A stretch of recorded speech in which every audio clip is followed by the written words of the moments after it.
Hello, everyone. This is Leslie, and you're listening to the interview with Leslie Heaney. Today, I'm thrilled to be speaking with celebrity interior designer Vicky Charles. Vicky leads the juggernaut design firm Charles & Co., consistently voted as one of Architectural Digest's top 100 interior design firms with offices in New York, London, and Boston, Italy. Having worked as the design director at Soho House for 20 years, Vicky's reputation for defining the Soho House aesthetic precedes her, as does the amazing and incredible interiors that she's designed for her celebrity clients that include the Clooneys, the Beckhams, Mila Kunis and Ashton Kutcher, Harry Styles, and those are just the ones that we know about. The list, trust me, goes on and on. In this episode, Vicky and I talk about her incredible career, how she got started from waiting tables to working her way through the ranks to becoming the design director at the Soho House, to her following her passions, to her design inspirations, to her balancing work and family, and what's next for Vicky Charles. I learned so much from Vicky about how a person should approach both their career and their life. I enjoyed every minute of my conversation with her, and I know that you will too.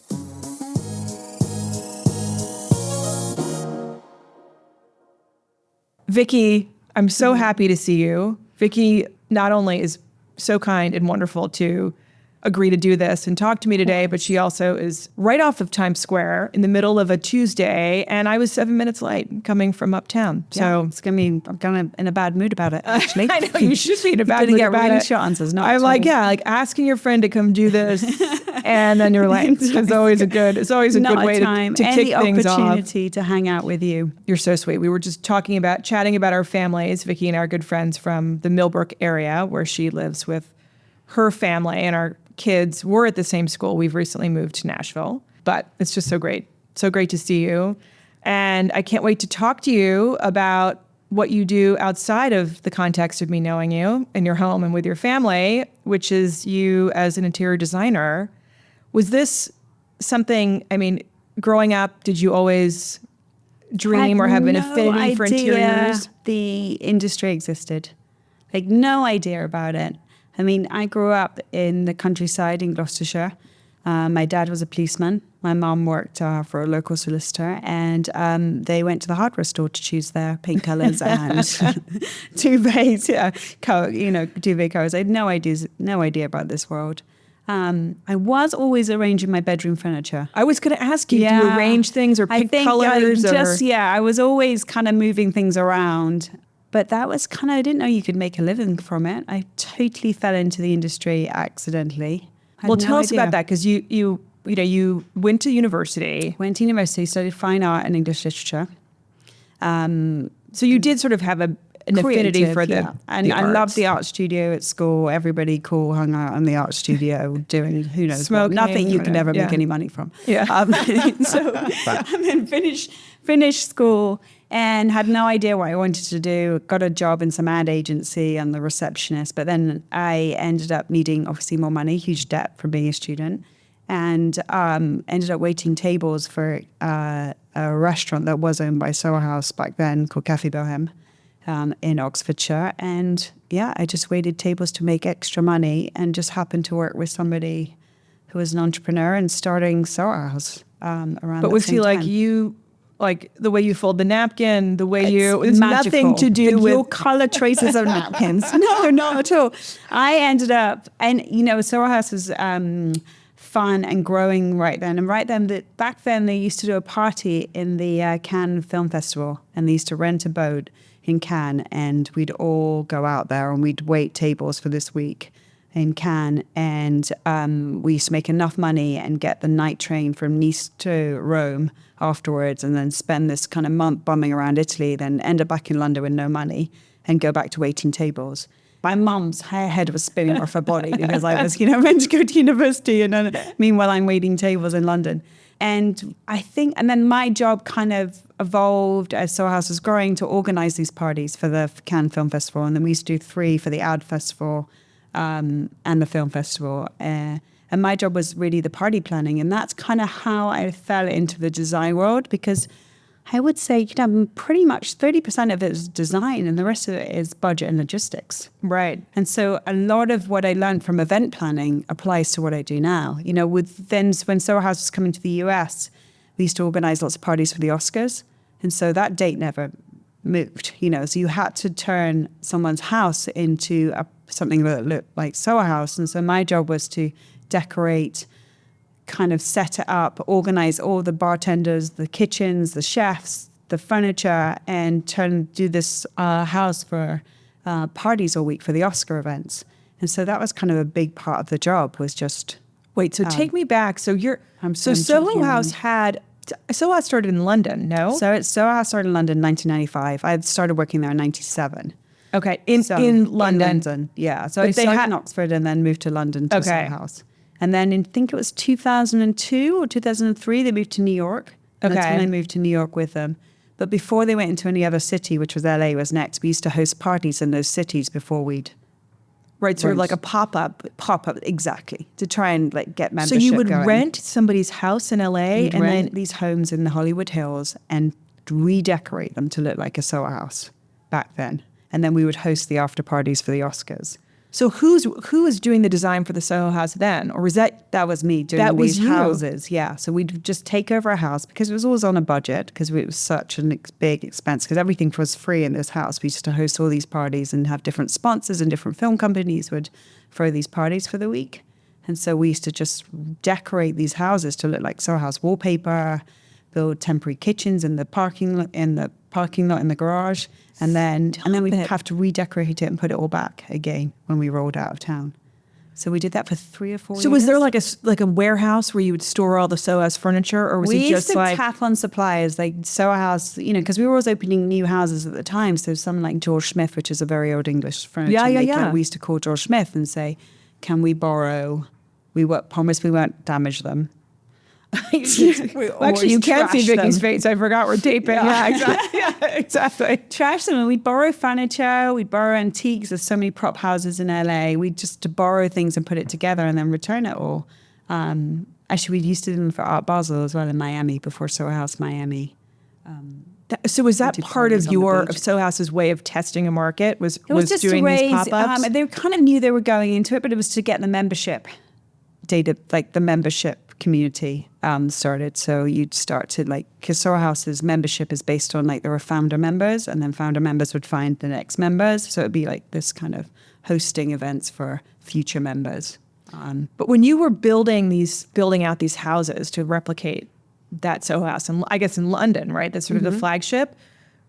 There was a designer there then at the time who did the original design for that Soho House. It was like the Wild West by then. There wasn't anything structural or anything on paper. So they're like, Vicky, we need you to figure this out. Yeah, exactly. And Nick Jones, who owns Soho House, the founder of Soho House, is an amazing man.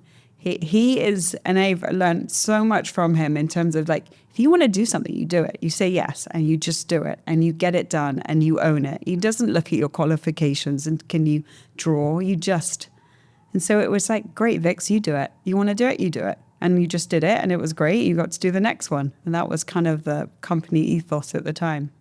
It's so interesting. I interviewed a friend, Adir Abergel. I listened to that. And he same thing, right? He's he was asked by Stone Temple Pilots. I'm going to get it wrong. No, whatever band it was. Yeah, exactly. It resonated. And he didn't know, right? He's like, I've never done a shoot before. I've never left the salon. I'm just going to say yes. And so you just exactly sort of said yes. And that honestly, I think that's the biggest advice I could give anyone is just say yes. Lean into it. You can do it. If somebody else gives you an opportunity, you jump at it. Don't let fear get in the way. To my former self, my younger self, I just say, it's all going to work out. Worry is a completely pointless emotion. Say yes to things. Take every opportunity, and it all works out. And just go do it. But it sounds like that was the culture you're saying of Soho House, and a great place to work, right? Having him have that confidence in you and the other team members. Some of my closest friends now, I think some of Pierre or some of the people I worked with, we all kind of grew up in the industry together. We were having such a great time, and you just worked really hard, and you just said yes, and we did really fun things like the film festivals. We traveled. Soho House was expanding. My job, as I moved up the operation and more into design, which was very gradual, I get to see all these incredible buildings all over the world as he's looking to expand Soho Houses from Istanbul to Berlin to Barcelona to Madrid to Chicago, all the locations that Soho House would go into, we'd probably look at about 10, 20 buildings before they found the right one. I was part of the design process. So Nick, whenever you go into a new town, he'd want to, so whenever he saw a new building, the best advice I would say to anyone who's looking at a building is you always go up to the roof. That's the first thing he would do. So you'd go into a city, there'd be a list of buildings or deals would come across and people be obviously interested in working with Soho House the bigger it got. So he'd always go up to the roof of the building. You could understand its location, also the floor plan. You know, you could see how big it was. So we'd go up and then we'd talk about like the soul of the building. Is there something that feels good here? Like, can we make it into something? Is this, and then, you know, like, how does this building feel? Is there original things we want to work with? And you get to see some amazing old buildings that were renovated. His idea there that just, was it to get a feel for the building, or was it also to be like, you know, there's an empty lot there, someone could build something that could block a view or whatever. Exactly. He was looking at all of those factors. So look at the outside and then you go in. But we would see some amazing lots and travel around with him. And then, you know, then the money men take over to make sure it worked. But I was part of the original. So you were, as you've just described, like you were not formally trained in any way. So it's totally winging it. It's like trial and error. Yeah, exactly. And just experience. You know, it's very gradual. Soho House worked with Ilse Crawford is probably the first designer that put Soho House on the map. And she was the one who did Babington House originally. And she kind of revolutionized the country hotel. Okay. In England, you know, it was about these beautiful old country houses that you go and stay at. There were hotels, but they still have carpet in the bathrooms and, you know, blankets on the bed and no duvets. And she was like, why can't you get a cappuccino in a country hotel? And why does it have to have stuffy furniture and look like an old people's home? So she was the one who put the bathtub in the bedroom, which became a Soho House, you know, trait. She was the one who started to talk about how you feel in a room, and the bathtub in the bedroom is a lot about like social grooming and kind of like the romance of that kind of taking a cocktail in a bathtub, looking out the window while your partner's in bed. You know, it was like starting to talk about how people live in spaces. And so she did the original one, and then she did Soho House New York, and I came over to open Soho House New York as an operator, as the floor manager back then. And so I learned a lot from her, watching how she worked. So Soho House would work with different designers during that period. And then I just got to I was like the person who kind of coordinated that from the inside. But would you say that aesthetic, just sort of understanding how people want to visit a place or stay in a place today is sort of kind of where Soho House was coming from, and then you sort of took it from there based on kind of her early values around that? Or I think that was something that Soho House was an interesting design challenge, and it still is, because it's essentially, by being a members club, it's the same people who use it every day. So you're designing, but for the same kind of person, regardless of the locations, whether Soho House Barcelona, Soho House New York, they look very different, but they're being designed for the same person. So it's like you having multiple, like a home in the country or a home in the city. So you're kind of thinking about it like, well, how am I using the space day to day? You know, I want to be on my laptop back then. I mean, you can't do that anymore, but you used to be able to sit and then have a cocktail and meet a friend later. So we'd be thinking about the design in terms of very functional, because it's being used by the same person, and how they want to, or, you know, go away for the weekend, or all the kind of things you want to do in it. But then it was kind of tailored by location, if that makes sense. Yeah, no, absolutely. Like, so it was that approach that kind of guided everything that I learned back then. And then was there any like big mistake that you made, or something that was sort of like, thanks to that I will never do that again? Yeah, sort of, always, just every Soho House, because it was the same team always doing it, had to be better than the last one. And not in terms of, I don't think you can judge aesthetics, because everybody has their favorite in terms of the way it looks, and some people like red and some people don't, but kind of like the bar design, does it function? Does everything operate in the same, better than the last one? Like, what did we learn? What were the mistakes from the last one? And I think it's probably the same now. The only time I make a mistake is when I don't truly listen. When you get thrown off course by somebody else's opinion. Oh, don't listen to your gut and your own design. Exactly. Not the carpenter who's like, you can't, it's not going to fit through the door. Like not that. You mean sort of more. I mean, there's so many of those stories that things went wrong. I mean, I've seen it all. Like when a custom sofa's been built for a wall and it doesn't fit, and then you realize that you can change the wall dimensions 2 weeks ago, but you forgot to tell the sofa guys, things like, and the amount of things that don't fit through doorways and hoisted up the side of buildings, getting through windows, like I've seen it, everything. And things have been delayed and lost. And so you helped build this global brand, right?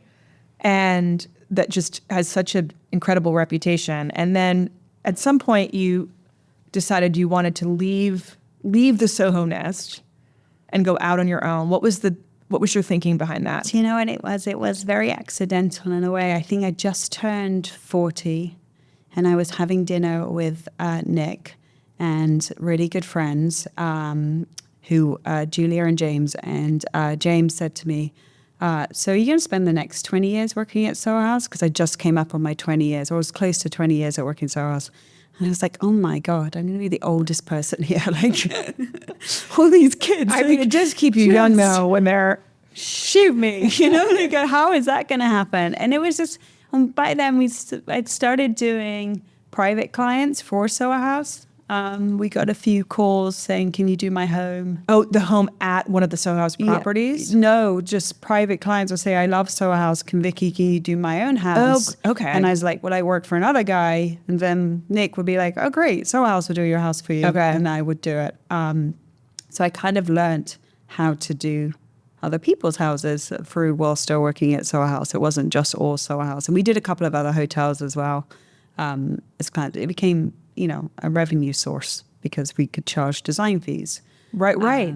So, and then at that point I was like, why am I doing it for you when I could be doing it for myself? I think it was just time. It was 20 years of working there. Well, then you also can set your own schedule and decide what projects you're taking and all those and I think things. Something happens when you're a woman and you just hit your 40s, you're not having any more kids. And so there's a bit of a life decision moments that comes on at 40. I think. Yeah. It's like, what's the plan now? There's no more breeding.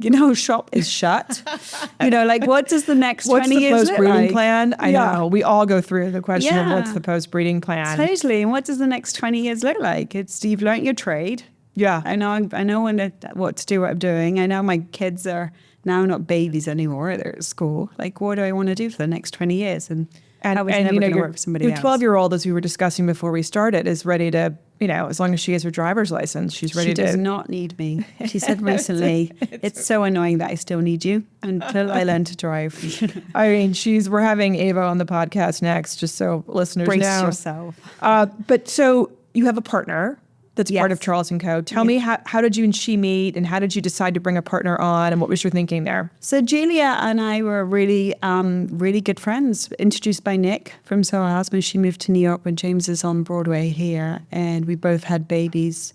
I think Max was about a year old, and Will was 2. Ava was maybe 8 weeks old, and we met as friends. So she just moved to New York City as a new mom and didn't know anything. And I just met her to give her my pediatrician's phone number. And so we were just really good friends. And around, 5 years later, I was ready to leave. And she was just like, well, I'll help you. And when you start your own business, any advice to anyone, it's the scary things are actually the really easy things. I was like, well, how do I get set up for taxes, and how do I pay, and how do I register, and all those things were so overwhelming to me.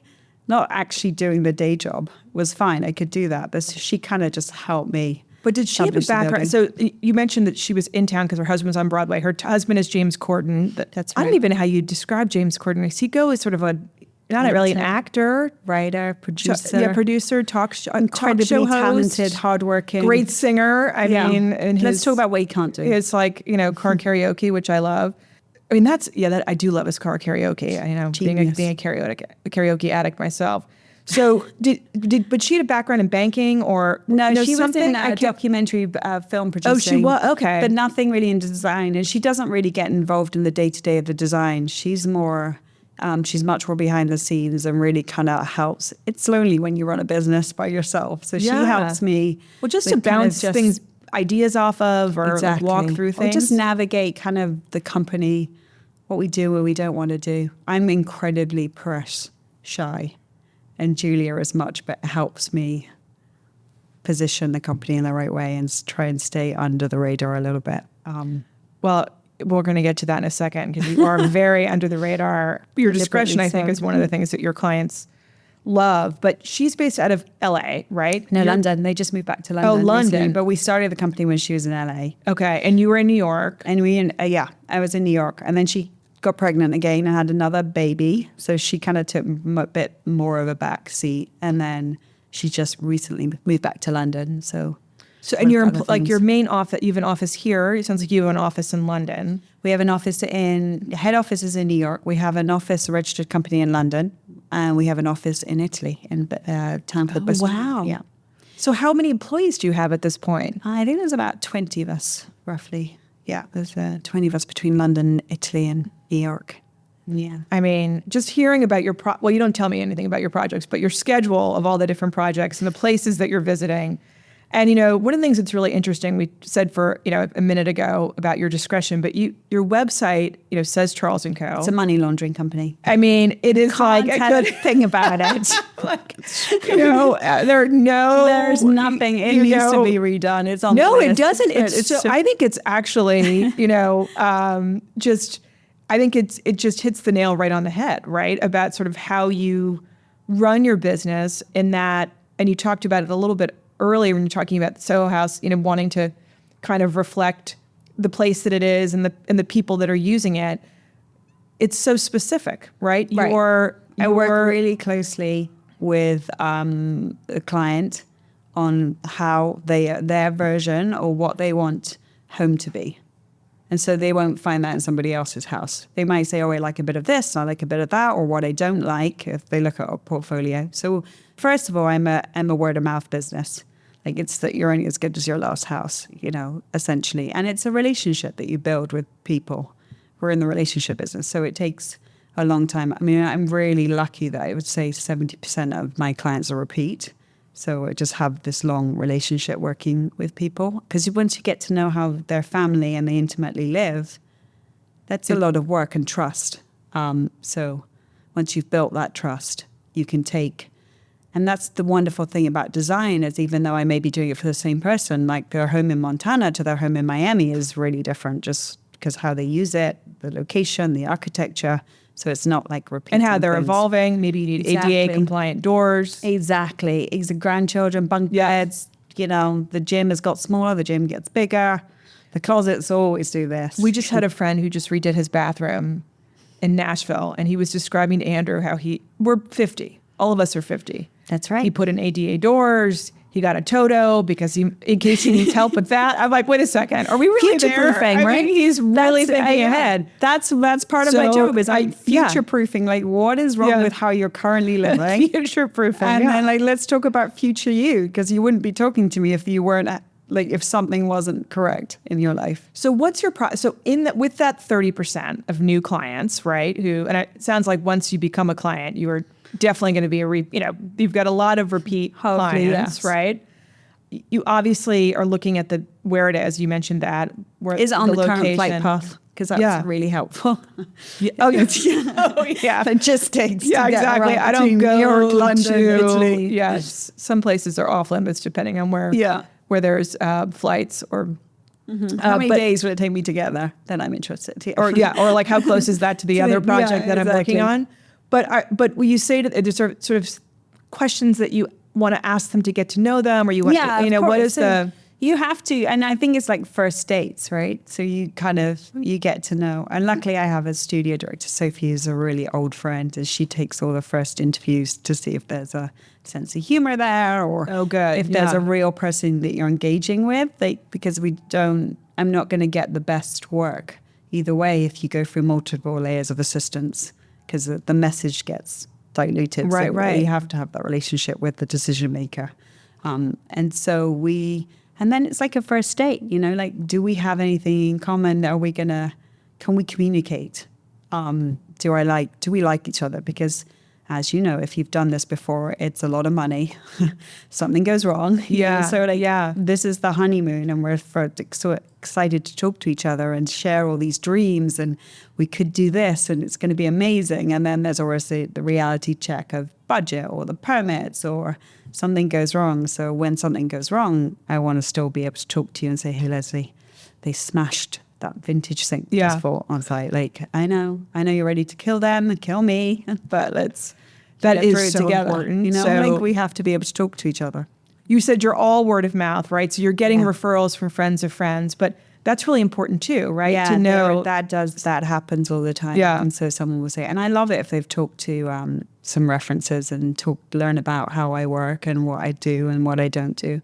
But then, it's always surprising to me that people don't realize that I get the reference back as well. Yeah, yeah, exactly.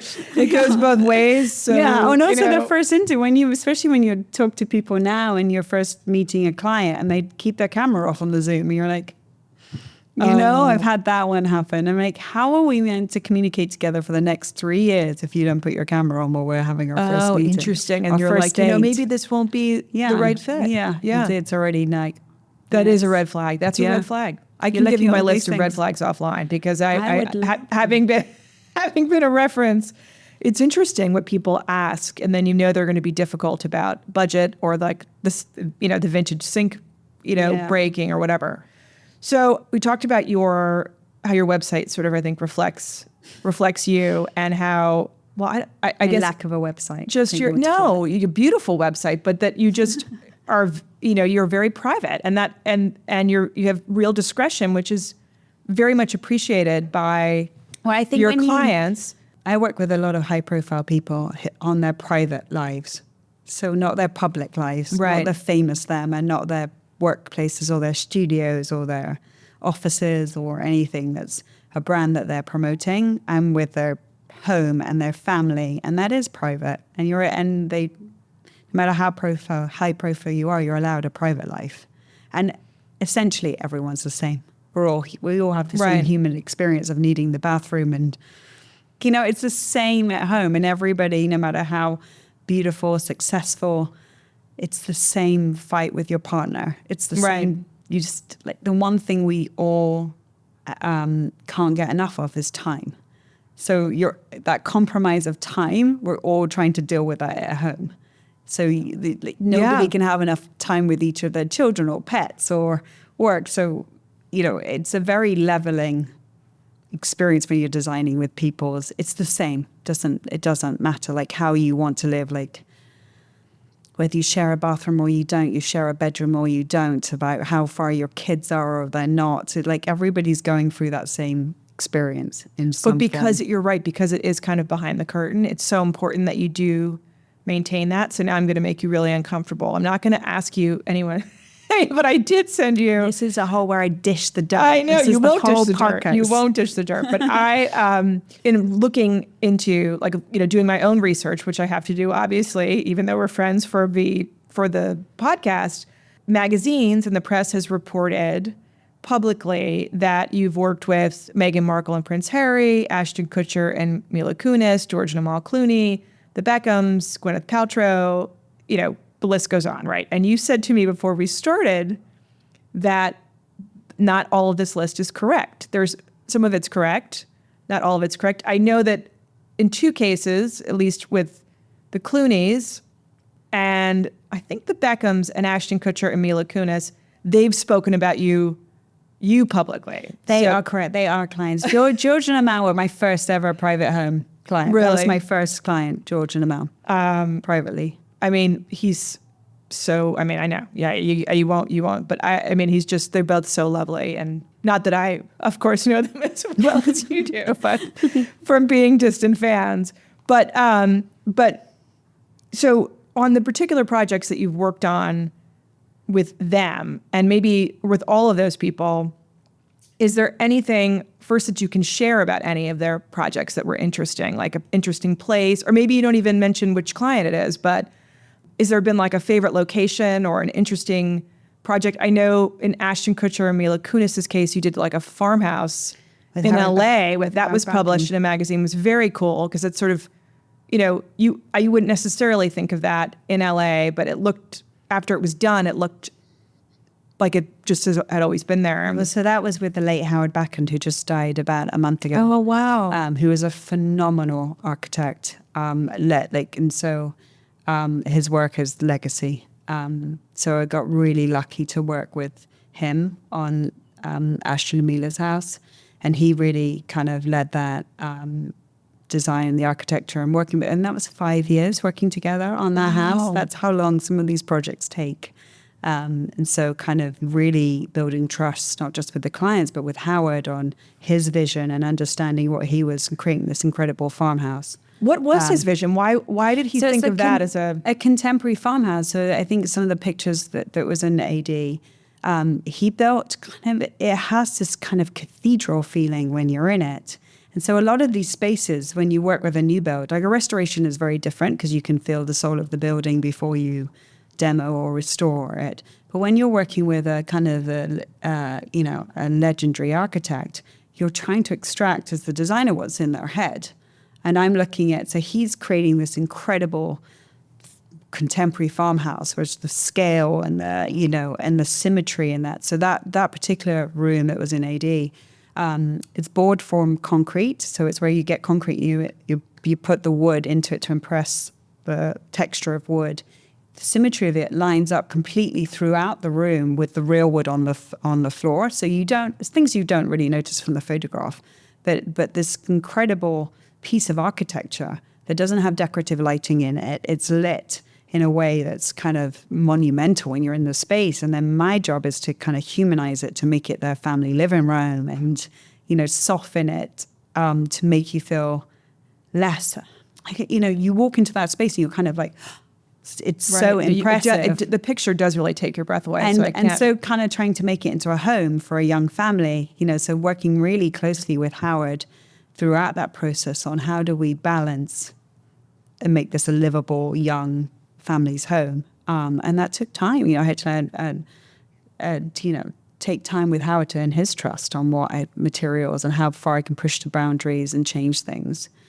Did you select him or did they select him? He was on the project before me. Okay. And then they found, actually I was still at Soho House when they found me, and then I was just transitioning out. And so they stayed with me as private clients. So with that was materials like having the wood in the was it in concrete you were saying? Yeah, in concrete, board poured concrete.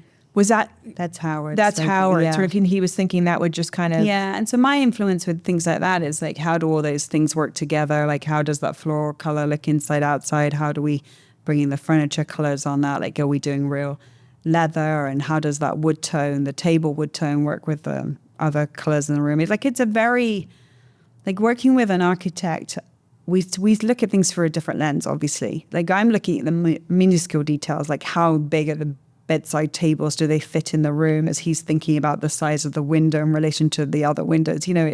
It's kind of the best jobs are where the full team starts at the beginning. So you start with the architect and the interior designer from day one, not too late. Actually, we don't work on jobs where we come in too late because it is too late to change things. Are you finding yourself doing more often than not new builds than historic? It varies. I will do a new build if it's with a really fabulous architect, because then they become muse in a way. Right. They become the inspiration of what you're trying to create as opposed to the existing building itself. So a lot of when you start to work with a client, you want to know about the rest of the team, because I'm a member of the team on the with right, the because that could also be architect. Problematic if you have an architect that you don't work well with. Always. There's always an asshole. You just never know who it's going to be. Yeah. Sometimes it's yourself. Could be the plumber.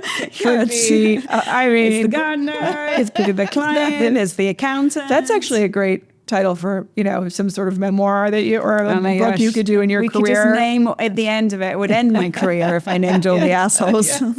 I am sure. But again, back to the discretion. It is this is one of your many superpowers. You don't have. And you really don't do it with friends, because there are other people that I am friendly with who work with people in this space. You can see this is the attorney in me, that I'm being confidential and not outing them, but they do share details of certain things with friends. It's funny. We just talked about my daughter Ava. So she went to meet David Beckham with me. He's, I've worked with him for a really long time and worked with him, and he's just the whole family is wonderful and very family orientated.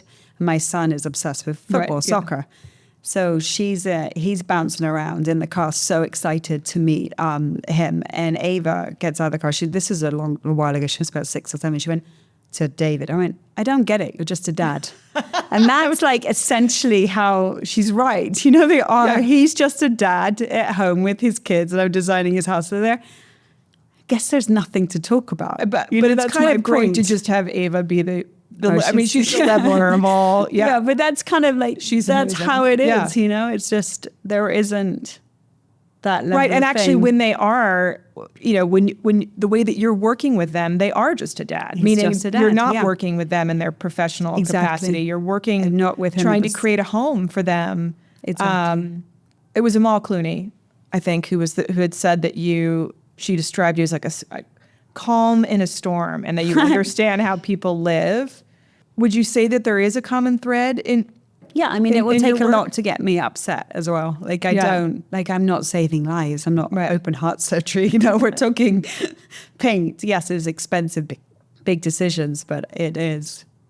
It takes a lot for me to really get kind of revved up, and I've kind of seen it all. And I understand that usually when people are upset about something in their home, in their environment, it's not really about me. Right. It's about something else always that's going on. And home is very sensitive, especially when you're doing it with a partner. Like, people bring their own childhood experiences to home. So when you're trying to create something together and what your ideal home vision is, especially new couples. That's also we will like to find out how long they've been together before we do that. That's part of the interview question. Yeah, it is. We were talking to a client yesterday, and she was saying, my husband just wants an outdoor kitchen. He wants a pizza oven, a desk, and I think that was it, and a gym. And she's like, if you just give it those three things, then he doesn't care about anything else. I'm like, well, we can work together, because it wasn't about the list. It was just like they knew each other. She knew his top three.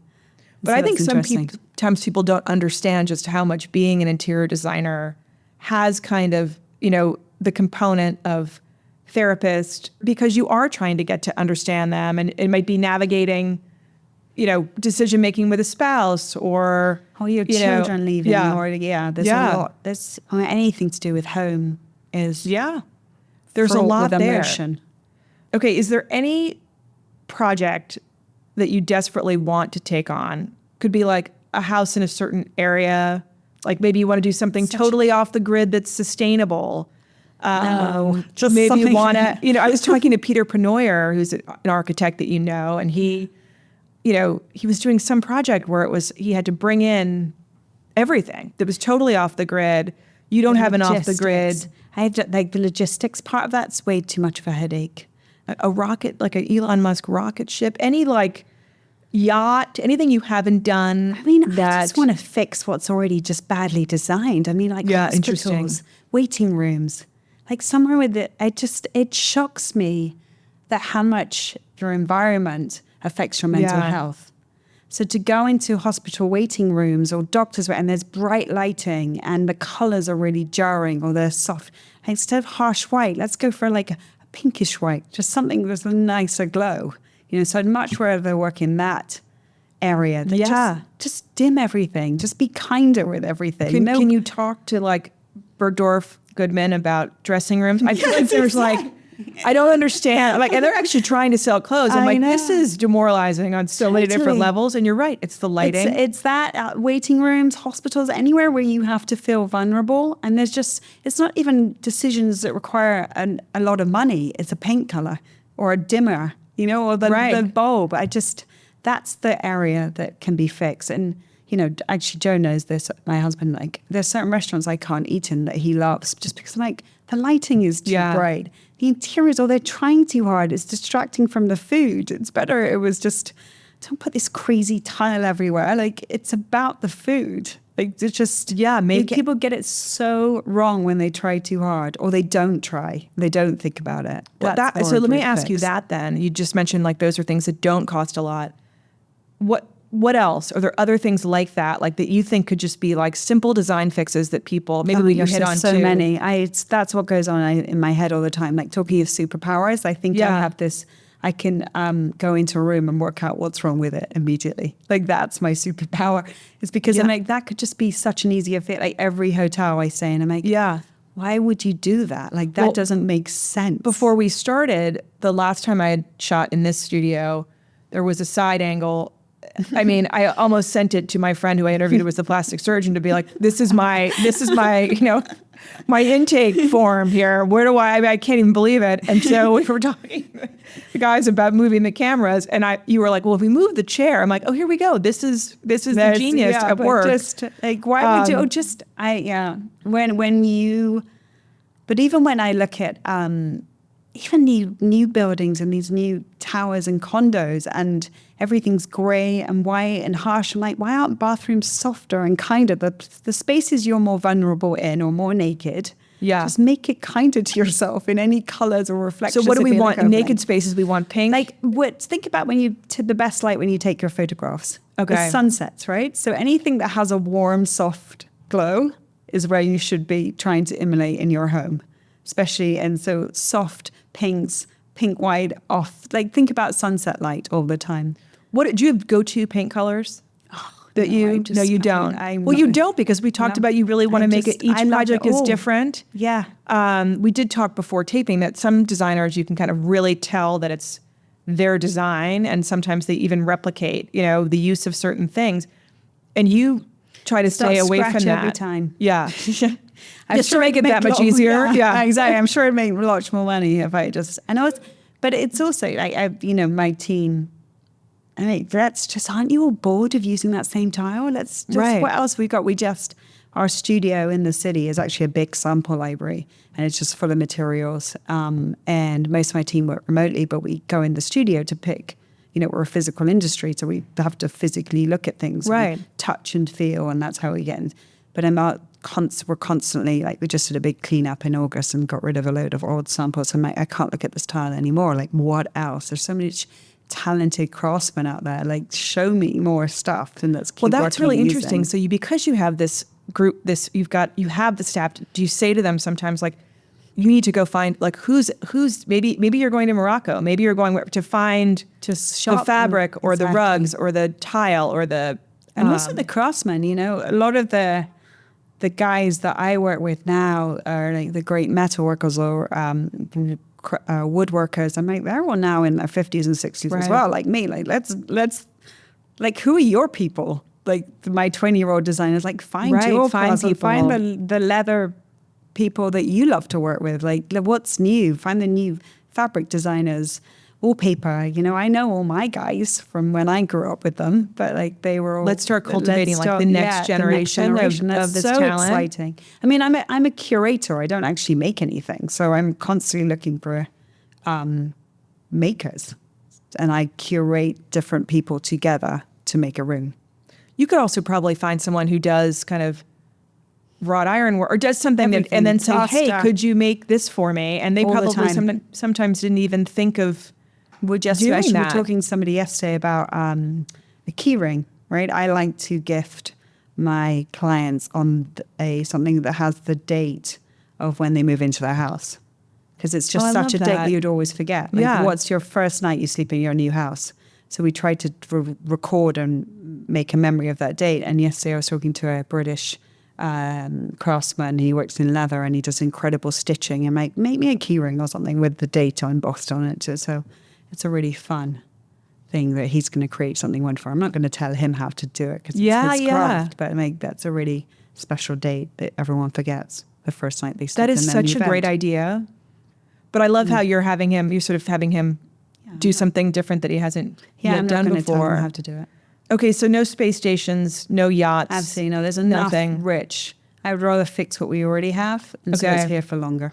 All right, so we discussed pinks when we're naked. What other, like rapid fire, I want to know sort of what your favorite either go-to quick design fix, which we kind of touched on already, or places that you like to, are there great finds in London that somebody might not know about, or New York or LA? Could it be a market or our own hometown, Millerton, upstate New York. I know.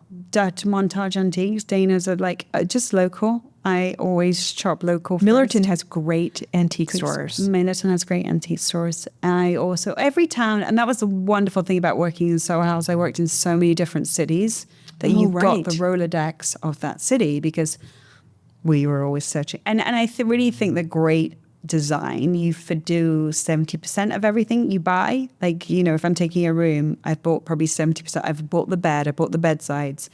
I might wait to find the side table, the lamps to the rooms more installed, and then that gives me a layer of freedom to feel it and also search locally for something vintage or a side table. I'm constantly, wherever that house or that hotel or where we're finishing, we will look locally for the last few pieces, because you never know until it's in the room. I want the right to change my mind up until the last minute. And so I'm always shopping locally if I can. That is so, and then you can probably then, like, you know, you develop a relationship with that. You found that person. Exactly. And then they go. So I have a really great Rolodex from just my days at working at Soho House, from Barcelona to Berlin to Miami, Chicago, LA. Were there any spots? I mean, maybe you want to keep them secret, as I'm thinking about it. I don't want to tell everybody else. I know. I'm out Millerton is good. I'm like thinking about the other spots. I mean, in Italy, I'm always shopping in Italy. We could do the Palmer Antiques Fair. I'll probably buy a small amount, but I love it for the inspiration. Yeah. Oh, that's interesting. I think there's an incredible world that's just started in the tabletop world and decorative accessories. Yes. There's a company called a Basque that we've just started working with that does incredible gifts. They're based in London, but they ship everywhere. And they've just done a great job of curating great craftsmen all over the world in that tabletop. Something can go in a UPS box. And so, like, that's a whole nother level of things that are worth. So you probably have your team then doing a lot. They're researching these places and they're looking for the new thing. Yeah, we're constantly shopping and buying. I mean, I'm not very good at doing anything part-time. So when we finish your house, the picture frames, the glasses are done, it's fully turnkey. You just turn up with you don't even need to bring a toothbrush. We probably do that. Well, you also give them a keychain, as you said. I mean, everything is done. Keychain, you know, whatever you need. We can get your pets. I mean, we have everything. Exactly. We've got the new dog that's not going to shed on the fabric. Yeah, exactly. Or if it does shed, it's color coordinated. Exactly. But you do that too. You were very conscious of, you know, pets, kids, sticky fingers, the whole thing. It shouldn't be precious. Right. It should feel lived in and comfortable and warm. You know, when you get to somebody, you've been in those houses where you're like, or freaking out that your kids just put something on the table that they shouldn't do. Like, that's not how you want to live. Yeah, that's not comfortable, right? That's not. And that kind of interesting sort of goes back to what you were saying about the Soho House, the woman who started the design, just having, how do you want to live? How do people want to live? And that's on a space. How do you want to feel? And your house is the house of the reject furniture. It is the most amazing house. Are you kidding? And it's so comfortable and lovely. Because the legs are too short on it. So I'm like, I can't throw that away. It's in my house. The lamp was just a little bit the off rug in that color. was made too short for a client. I'm like, fine, I'll buy it. It's that house. But you've got in your house, you've got two amazing kids. We mentioned Ava, but also Will. And your amazing husband, Joe, and your dogs. And you run this whole career, and you do live full-time in upstate New York or the Hudson Valley, and you travel everywhere. How do you manage it all? Well, when they were little, the kids were little, they would take them with me a lot. They I think when they were really small, they would say, "Oh, you're going on." I think Ava made a comment, of course, that I was on vacation again, and I was like, "That's it, you're coming with me." You know? So you can see just what vacation looks like. I want you to show what vacation. And she did the Palmer Antiques Fair with me for 3 days. We went to some hotels in the Alps that I was designing. She did a road trip for 8 hours. And she's like, "I am never going on a road trip again. I'm never going on your vacation." Now I get sympathy when I travel, but you know, I think it's really important, and I learned this lesson from my mum. I think my work ethic comes from my mother, is that you model behavior, especially for your daughters. Like, she wanted her own money away from my dad, and so she worked really hard to study and get her own job. And I just feel like that's the same thing with my children. I'm like, I'm just modeling, you know, and you're involved, and it is a family business. I only get to travel because Joe is present with our kids. You know, it's not it can't be just one person doing it. It's very supportive and collaborative, and everyone's involved and part of the family business. The kids know who all my clients are. They know where I'm working. We're going on Thursday to London. I'll be at a job site with them on Saturday, and then we'll fly to Italy, and I've got a site meeting, and they'll be around. So it's, you just model, they know that I love what I do. Yeah. And so I think that's really important to show. Find something that you want to work hard at all the time, because you're going to do it a lot. So love it. And you do make it, you sort of do, as you said, you make them part of it to the extent that they can be. Totally. And so they see what you're doing and that you're also getting that. Yeah, and hopefully they can, they've both worked in the office sorting fabrics out. Yeah. One of them was better than the other. So you can imagine. Yeah, and they both know what, it's part of, neither of them will get in the industry because I put them off traveling antiques and design forever from having to do it all the time. But yeah, I think you just model that behavior. What is next for Vicky Charles? What is next? We do photograph all our work, even though I don't show it to anyone. I think what I'd like to do, working on a book slowly behind the scenes in my spare time between 2 a.m. and 3 a.m. Yeah, I was putting that together. You should do that, because I've been to some lectures that you've given and seen some of the glimpses. The glimpses of the sides of what we've seen in magazines. And I think, it's just thinking about what you want to say with that book. Does the world need another book, or does the world need another scented candle from an interior designer? It's like, what do you want to say with that? And it's fascinating how you work with people and you work with color and how we all see things differently. And so, just spending a lot of time thinking about, actually, that's the biggest thing of what next is. I think as you get older, you appreciate the time you need to think. Yeah. And not just do. And so that's kind of well, I was going to say, careful with. In response to your question about that, like, does someone need another book from a designer? Yeah. I think the answer is yes, particularly from you as that designer, because it is very contemplative. You look through those books and it gets you sort of thinking about your own spaces and what you could dream to do, and I think maybe you can share to make your life a little bit better, because I don't think it's about how much money. I think it's just making decisions that are just a bit kinder on how you live, and so that just makes everything a bit easier and happier. Yeah, it's an inspiration. It's inspiring. Yeah. So when are we doing this? And then are you going to have a secret book that we decide there's always an asshole? Every project, name names. I'll talk about every single client's crazy, because we've all got crazy. Yeah, exactly. And then I'll share that, and then my career will be over. Yeah. That's like, maybe that's when you're 90, you can write that book. I'll let you write it. But in the meantime, you do need to do the interior book. Yeah, I think it's slowly, you just collect this body of work, and you're like, oh, that's fun. And it's also good to reflective to look back on things. Oh, 100%. Maybe get inspired by things you've already done, and you just keep learning, right? That's and then you can just, not the kids obviously already know that I was not on vacation when I was at that I'm never site. on a vacation. They now know that. Vicky, thank you so much. Thank you. I'm so happy to see you, because I've been in Nashville, as you know, but I really appreciate you taking the time. Thank you. Thank you. That brings us to the end of this episode of The Interview. A huge thank you again to Vicky Charles for joining us. And as always, thank you again for listening. If you enjoyed the show, please rate and review us on Apple Podcasts and Spotify, or wherever you get your podcasts. And follow us on Instagram at The Interview with Leslie Heaney. A new podcast is released every Wednesday. Until then, this is Leslie, and don't forget to join The Interview.